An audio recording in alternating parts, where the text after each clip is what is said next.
Hoeveel mensen verwachtest? Nou, we moeten gewoon de harmonie vol krijgen eigenlijk. Hè? Dat is de opzet wel en boeten moet ze het ook kennen. Dus hopen dat iedereen komt. Arjen Goordijk loopt dat Ljouwert grote kans maakt om culturele haardstad van Europa te worden. Hij wil het ook graag en werkt het mooi aan het bidboek waarin het staat hoe dan en wat. Eens staat er in dat bidboek wat er dienen voor een mat, willen wij het zien 20 hier net in een achterbleun gebied wegen, met als geen hoen komen wil. Als ik in het buitenland ben met studenten en ze zeggen van we wennen zo en ik zeg Ljouwert, dan zeggen ze ja Ljouwert, Grains, Amsterdam, Den Haag, daar willen we heen, maar Ljouwert kennen we zo goed net. Krimp op het platteland, jongeren die het voortgaan of het al je wel goed vinden en bedrijven die het waarom naar de Ronenstad verhuizen. Het binnen zaken die dus al hier omgaan en om aanpak vragen. En gauw. Urgenties worden ze neemt in het bidboek.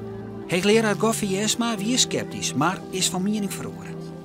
Nou, een urgentie in Friesland is dat wij onze eigen minderheidscultuur, dat is mijn vak ik een beetje tegenwoordig als hoogleraar Fries. Dat is een als dat op een Europese schaal beslist, is dat een middelgrote minderheidscultuur, met zelfs 150.000 Friespraters. Die hebben eigen taal, die vormen een taalmeerskip. Maar die zijn in Europees verband lang net zichtbaar genoeg. En die zichtbaarheid is net alleen van dat elke keer weet wat van, nou ja, die Friesen praten Fries. Maar die zichtbaarheid houdt ik in dat je gebruik maakt kennen van Europese financiële middelen om er eens wat te nemen om met die taal om te gaan. He? En culturele haardstad is een manier om beter zichtbaar te wezen in dat grote Europa. In het bidboek staan een 40-tal ideeën hoe dat kan. Behind the Front Doors hast het hinderproject, het project van de Wadden, de connectie van verschillende Waddeneilanden met elkaar. Briljant idee, ja. Ja, of verdiepingen van al bestaande projecten, hè. Dat is ook wel heel belangrijk om dat hier. Oeral Plus is ook een heel groot project. Cultuur is de manier waarop wij mooi hier leven en hoe wij zelfs ik belibben. Want ik denk dat er heel bazaal een soort van ja, dat minderwaardigheidsgevoel toch wel in Friesen zit. Hè. Er komt een Nederlander in een cel met Friesen en voortdurend schakelt elke keer een oer op het Nederlands. Om de standaard voorbeeld.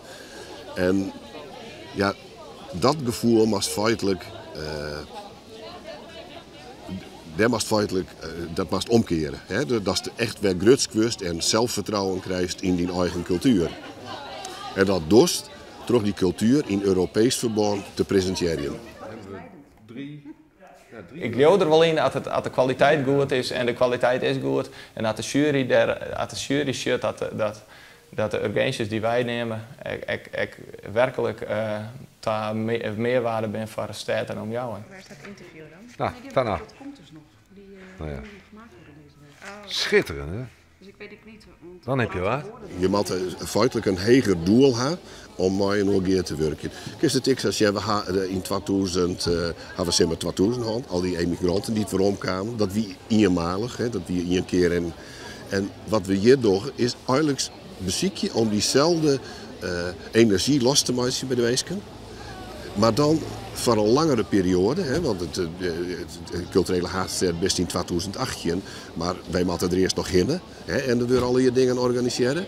En wij moeten daarna excel dat is een onderdeel van zo'n project, dat er echt wat verloren is. Dus wij binnen een heel aantal jaren ben wij aan de gang, maar een hele lange overstedentocht, zo zeggen ze keren, dat wij de schouders eronder zetten moeten.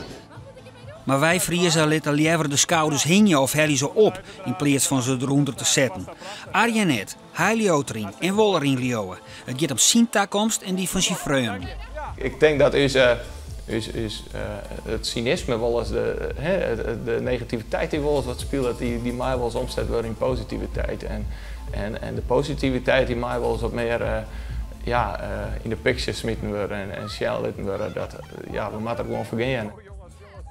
Het feitelijk liet dat heel mooi zien in hokker cultureel klimaat wij in Friesland staan.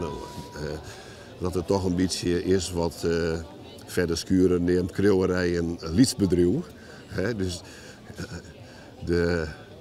jittikpissers en de kritiekasters, die binnen hier machtig als de miggen. Maar hebben ze net gelijk? Nou, ze komen net aan de kern, vind ik. Ik vind dus, als je vanzelf alles kist uitkrijgen. En dan kist ze van die plannen binnen genoeg uitontwikkelen.